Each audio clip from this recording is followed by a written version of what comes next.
오늘은 어린이 주일입니다. 그러나 아쉽게도 이 어린이 주일 하면 북적북적하고 아이들의 웃음소리가 가득 차고 좀 신나야 하는데 이 코로나 때문에 아이들이 마음껏 교회 학교 나오지 못하고 있는 그러한 상황입니다. 지금 대한민국은 세계에서 최저 출산 국가가 되었습니다. 208개국 가운데 208위입니다. 0.84. 전 세계에서 1도 안 되는 국가가 되었습니다. 작년 2020년에 이 0.84 신생아가 27만 명밖에 되지 않습니다. 올해 2021년에는 혼인도 줄어들어서 한 22만 명 정도 예상하고 있습니다. 0.68. 어마어마한 수치입니다. 이렇게 가다가는 빠르면 2300년도가 되면 우리 대한민국의 인구는 전혀 사라지게 됩니다. 한 명도 남지 않고 이 지구상에서 사라질 거라고 말하고 있습니다.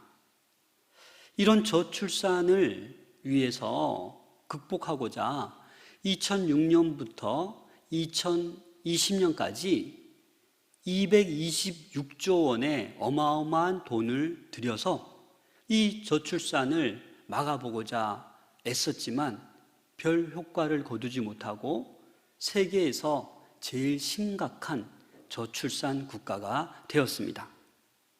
이런 상황에 있음에도 불구하고 여성가족부와 어떤 의원은 혼인과 출산 중요성의 법 조항을 삭제하고 비혼을 장려하는 법 개정을 한다고 하니 너무나도 속상하고 안타까운 현실이 임매 분명합니다. 오늘날 교회는 그 무엇보다도 혼인과 출산을 장려하는 일에 앞장서야겠습니다. 그래서 개인적인 생각이지만 결혼추진위원회 또는 출산격려금 이런 것들도 우리가 좀 생각해 보아야 할 것 같습니다. 저의 개인적인 꿈이 있다면 우리 교회에서 출산하는 가정에게는 출산격려금으로 100만 원 줬으면 좋겠습니다. 그래서 우리 당회 장로님들도 긍정적인 반응인 것 같아서 빨리 당회를 통해서 언젠가 결정이 되면 그렇게 시작하고 싶은 마음이 있습니다. 왜냐하면 이대로는 안 됩니다. 이대로는 정말 우리 한국교회에 희망이 없습니다. 더 심각한 문제는 신앙적인 면에서 인구 절벽을 경험하고 있다는 겁니다. 신앙 인구의 절벽이 무엇입니까? 교회 학교가 사라지고 있습니다. 데이터를 보면 우리 대한민국의 그 왕성했던 교회 학교, 웬만한 교회는 교회 학교 자체가 없습니다. 우리 교회 정도 되니까 그래도 모든 부서가 있는 것이지요. 그러면 어디에서부터 이런 문제가 오는 것입니까? 여러 가지 요인이 있겠지만 그 중에 하나를 든다라면 우리 부모가 우리 자녀들에게 참된 믿음을 전수하지 못하고 있다는 것에 하나의 요인을 찾아볼 수 있습니다.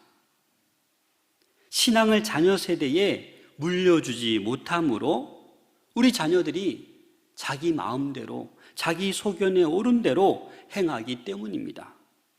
그래서 점점 자라나면서 중학생이 되고 고등학생이 되고 대학생이 되고 나이가 점점 들어갈수록 교회를 멀리하고 하나님을 떠나게 되는 그러한 모습들을 우리는 너무나도 많이 보고 있지 않습니까? 언젠가부터 교회학교 위기라는 말이 벌써부터 나왔습니다. 왜 위기입니까? 교회학교 아이들이 없고 교회 나오지 않으니까 교회학교 위기라고 합니다. 교회에 나와도 나오는 어린이들이 있지만 정말 말씀으로 공부가 되냐? 쉽지 않습니다. 교사들이 기도하고 준비하고 쫓아다니며 신방하고 전화해도 그 영향력이 생각보다 녹록지 않다라는 겁니다. 그러면 이런 교회학교 위기를 극복할 수 있는 대안은 없는 것입니까? 저는 개인적으로 이 교사들과 부모들이 함께 연계해서 교회학교를 살릴 수 있는 그런 디자인을 만들어 가야 될 줄로 압니다. 왜냐하면 하나님은 가정을 창조하시고 부모에게 자녀 교육의 사명을 맡기셨어요. 그런데 우리는 어떻습니까? 일반 학교 교육도 학원에 맡기고 학교에 맡기고 교회 교육조차도 교회학교 보내면 다 끝나는 거지 뭐 부모가 무슨 교육이 필요하나 이런 마음을 많이 가지고 있습니다. 예수 그리스도의 십자가와 부활을 통한 구속의 은총을 우리는 교회에서 그걸 전하고 가르쳐야 됩니다.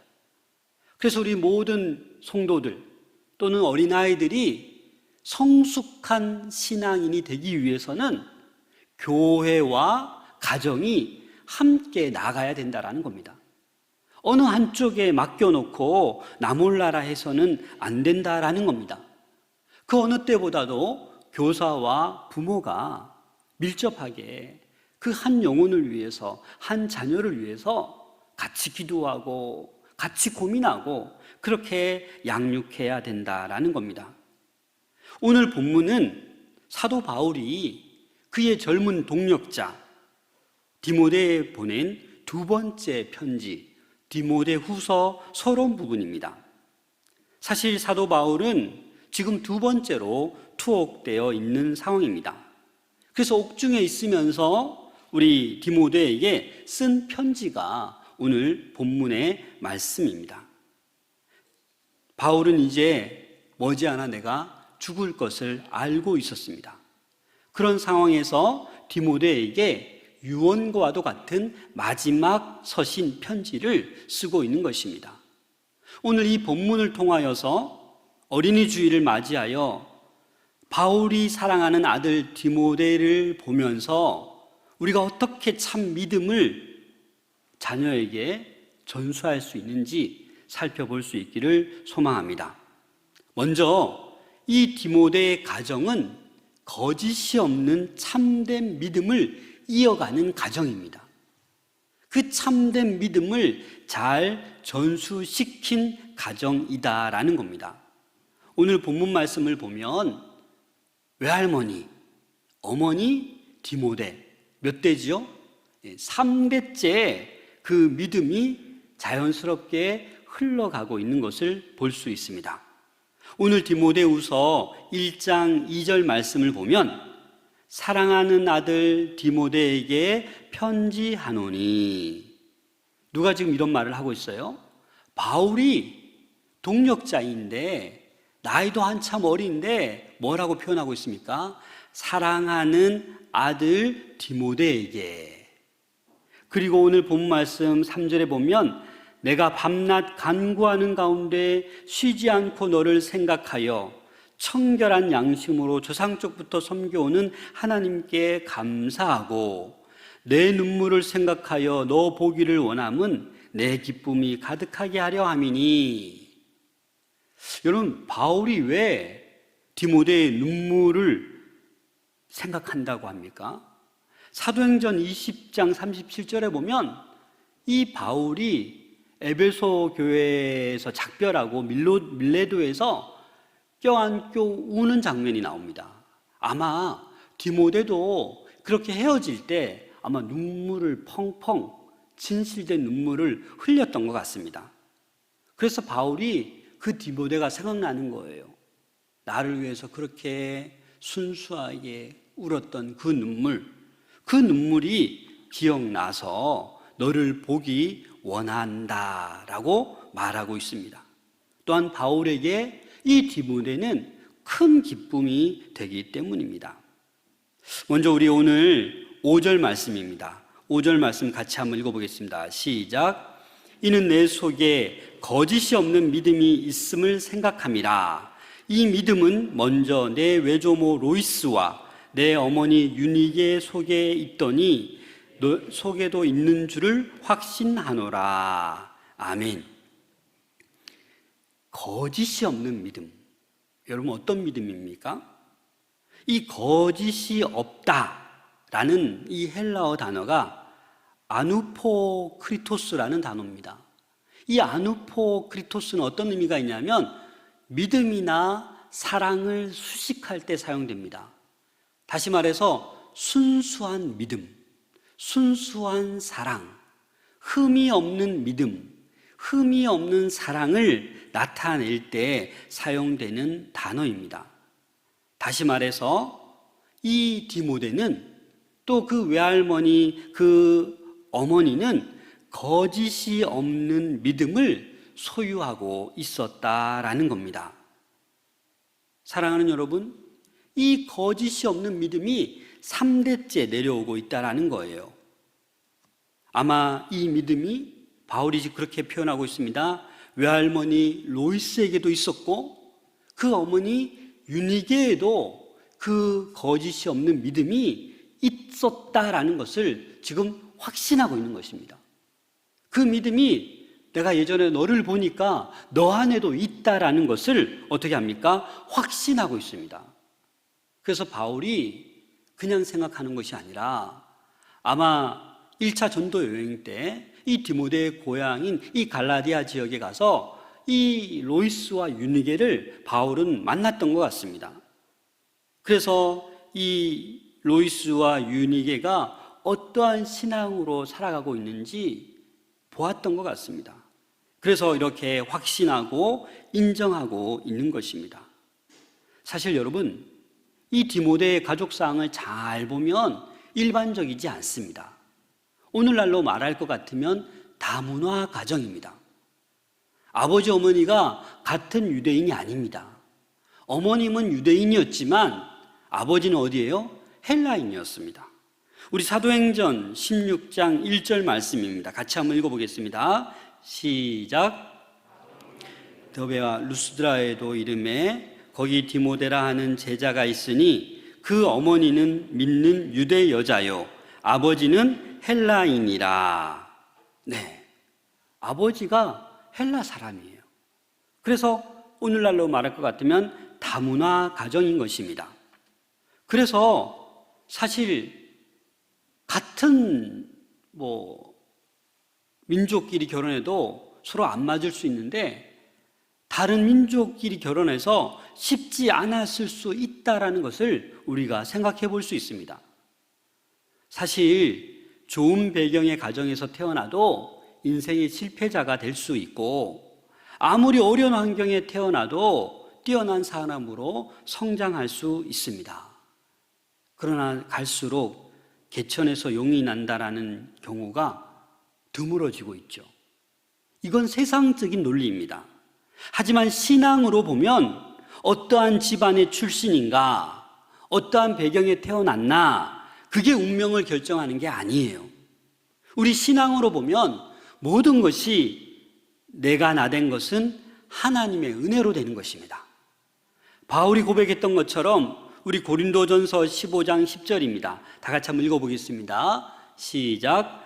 그러나 내가 나된 것은 하나님의 은혜로 된 것이니 내게 주신 그 은혜가 헛되지 아니하여 내가 모든 사도보다 더 많이 수고하였으나 내가 한 것이 아니요 오직 나와 함께 하신 하나님의 은혜로라. 그렇습니다.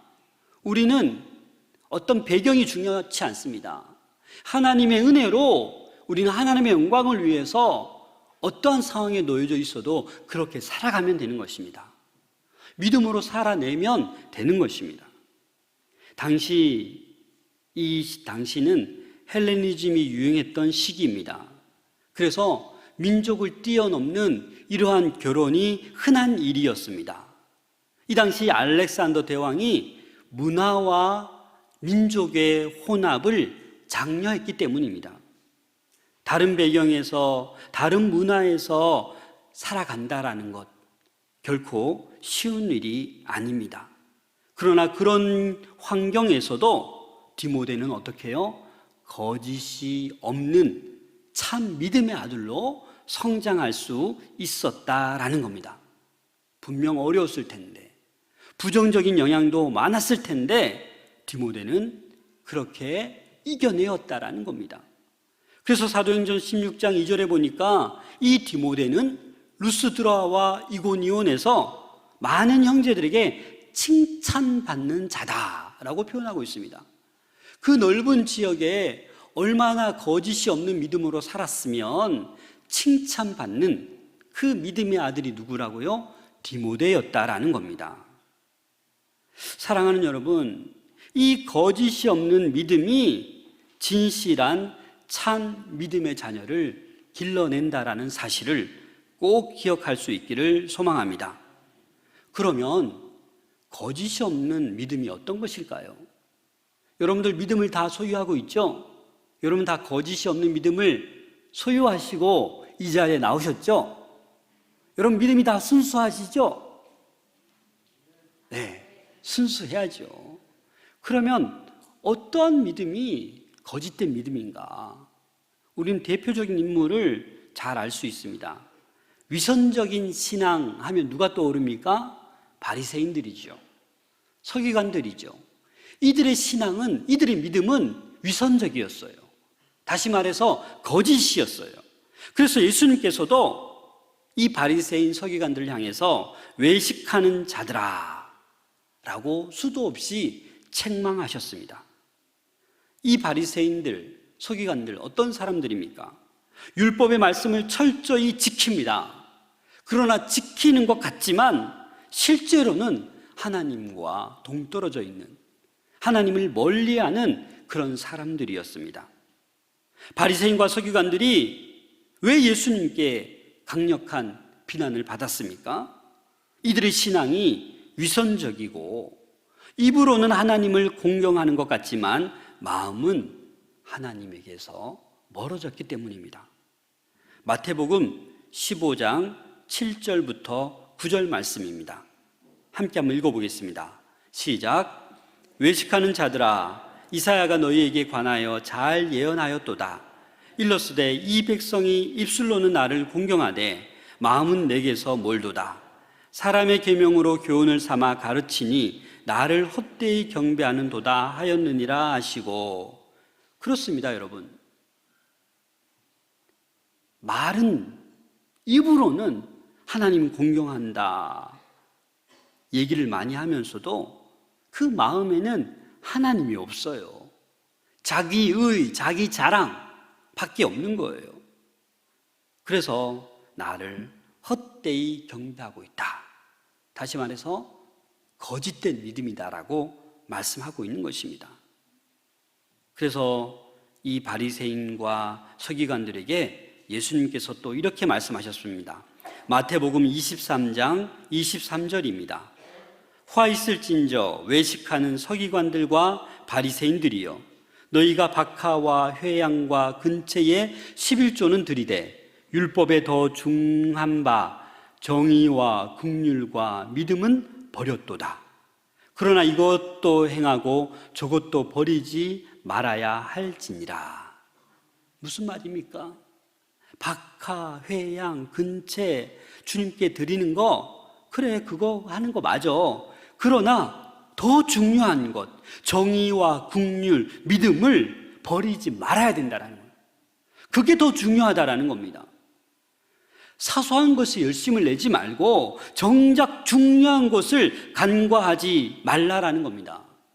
그래서 서기관과 바리새인들은 정작 중요한 것은 간과하고 버리고 다른 것들, 눈에 보이는 것들만 열심히 하고 쫓아다녔다라는 겁니다. 남에게 보이기 위한 것에 치중했다라는 겁니다.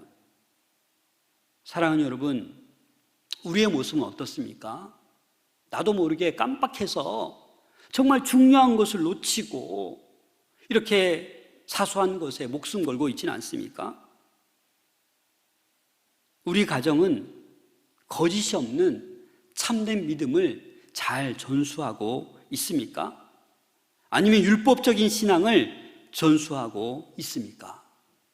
이 5월의 가정의 달에 우리는 한번 살펴보아야 하겠습니다. 율법적인 신앙으로 교육을 받으면 다른 사람들을 판단하고 비난하는 바리새인과 같이 성장할 가능성이 많습니다. 더 나아가서 때가 되면 하나님을 떠나게 됩니다. 율법을 강요하는 부모님에게서 위선적인 그 신앙의 모습을 보게 되기 때문입니다. 그래서 우리가 자녀들에게 가르쳐야 하는 것은 율법적인 신앙이 아닙니다. 하나님의 은혜를 간구할 수 있는 그 방법을 가르쳐야 합니다. 오늘날 우리는 거짓이 없는 믿음을 자녀에게 잘 전수해야겠습니다. 사실 말씀을 준비하면서 저 자신을 돌아보았습니다. 제가 누굽니까? 목회자, 목사 아닙니까? 저도 엄하게 어릴 때부터 교육받고 그렇게 살았어요. 저를 돌아보니까 저도 율법적으로 우리 자녀에게 많은 것들을 강요하지 않았나 돌아보게 됩니다. 목사님 딸이니까 잘해야 돼. 교회 빠지면 안 돼. 암송해야 돼. 더 많이 외워. 이렇게 나도 모르게 강요했던 지난 날들이 떠오르더라고요. 물론 지금은 그렇지 않습니다. 중학생이 되니까 무서워요. 어떻게 말을 해도 말 안 하는 게 오히려 점수 받는 거더라고요. 여러분, 한국교회의 문제는 자녀에게 복음을 소개하기보다 율법을 가르치고 있다는 겁니다.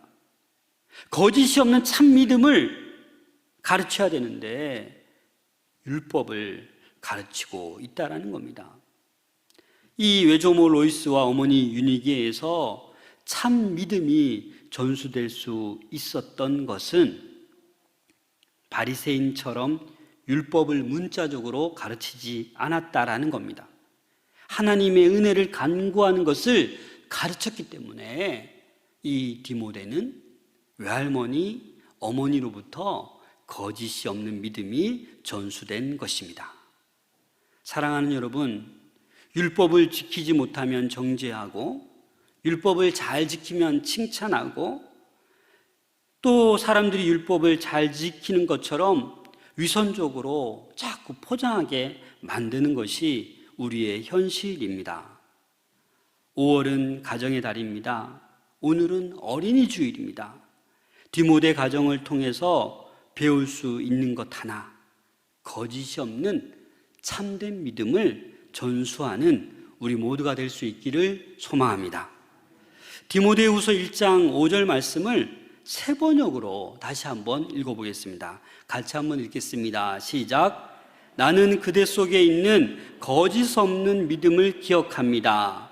그 믿음은 먼저 그대의 외할머니 로이스와 어머니 유니게 속에 깃들여 있었는데 그것이 그대 속에도 깃들여 있음을 나는 확신합니다.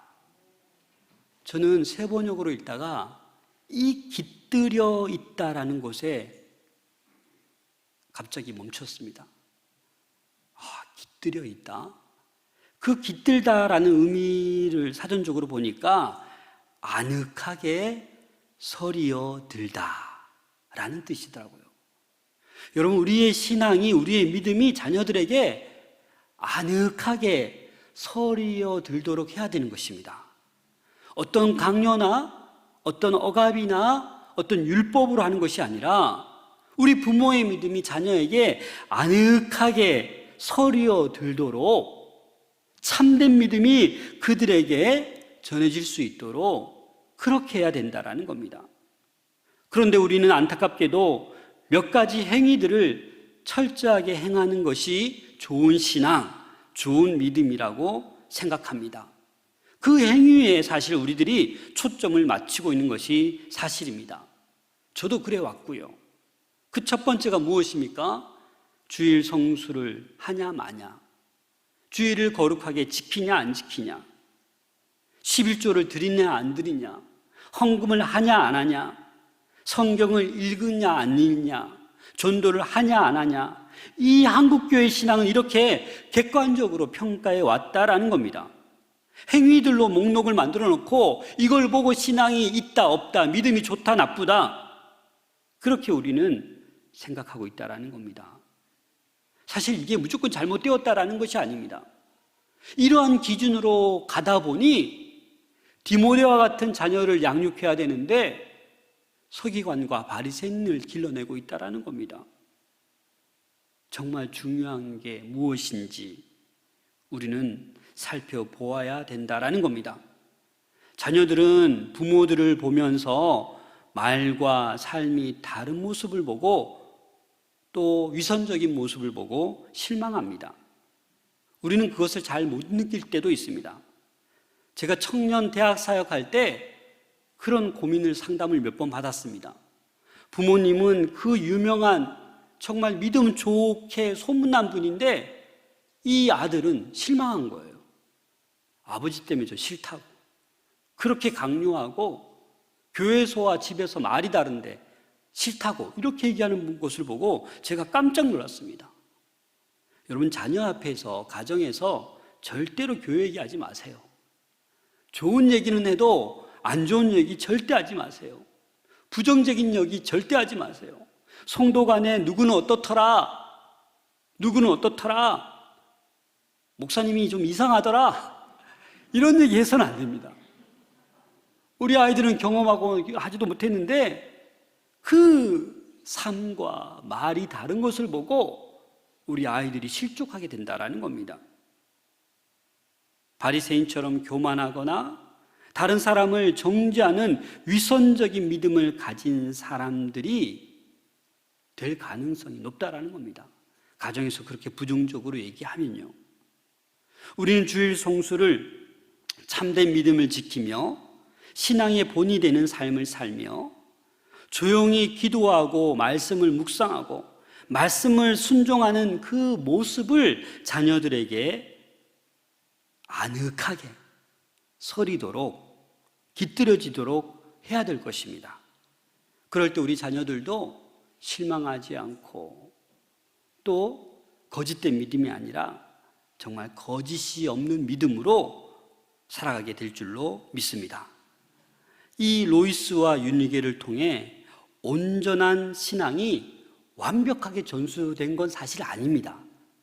왜냐하면 기본적으로 하나님의 은혜가 필요한 것을 이 외할머니와 어머니가 가르쳤지만 이 디모데가 더 예수 그리스도를 인격적으로 만난 건 누구 때문이에요? 바울을 만났기 때문입니다. 바울을 만나서 실제적인 문제도 해결되었고 예수 그리스도를 소개받고 또 예수 그리스도를 인격적으로 만났다라는 겁니다. 사랑하는 여러분, 부모의 믿음 전수는 사실 한계가 있습니다. 그래서 우리 자녀들 위해서 기도해야 됩니다. 좋은 사람 만나도록, 좋은 스승 만나도록, 특별히 빨리 인격적으로 예수 그리스도를 만나도록 우리는 기도해야 되는 줄로 믿습니다.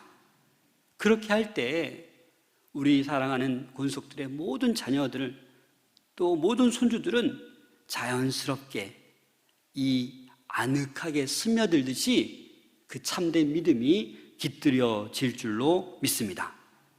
자신의 의를 자랑하는 교만한 믿음이 아니라 자신의 부족함을 깨닫고 하나님 앞에 늘 엎드릴 줄 아는 그런 겸손의 신앙, 겸손의 믿음, 그 믿음으로 살아갈 수 있는 우리 모든 자녀들이 될 수 있도록 그렇게 기도할 수 있기를 소망합니다.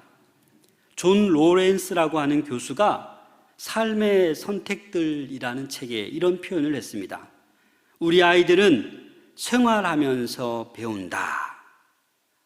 말로 가르치려고 하지 말고 말을 많이 해서 가르치려고 들지 말고 가정교육은 그렇게 하는 것이 아니라 그냥 두면 된다. 다시 말해서 생활 속에 그냥 아버지는 아버지답게 어머니는 어머니 노릇만 하면 우리 아이들은 저절로 성장하게 되고 저절로 배우게 된다라는 겁니다. 비난이 비평이 가득한 그런 가정에서 생활하면 커서도 비평만 하고 비난만 하는 아이들로 성장한다라는 겁니다. 적대감 속에서 자란 아이는 늘 커서도 싸우기만 한다고 합니다. 하나님을 찬양하는 것을 보고 자란 아이들은 늘 감사할 줄 아는 사람이 된다라고 합니다. 그렇습니다, 여러분. 삶에서 기도하고 감사하고 성경 말씀 따라 살아가는 그러한 믿음의 부모들이 될 수 있기를 소망합니다. 사실 우리 어린아이들은 약자입니다. 그 누구보다도 약자입니다.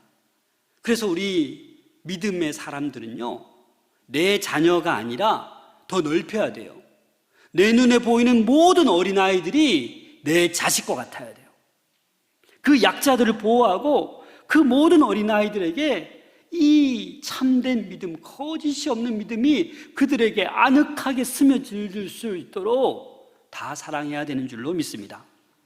그래서 우리 마산 동부교회 모든 권속들은 내 자녀가 아닐지라도 눈에 보이는 모든 어린아이들을 위해서 기도하고 그들에게 믿음이 잘 스며들 수 있도록, 깃들 수 있도록 기도하며 나아가는 우리 모두가 될 수 있기를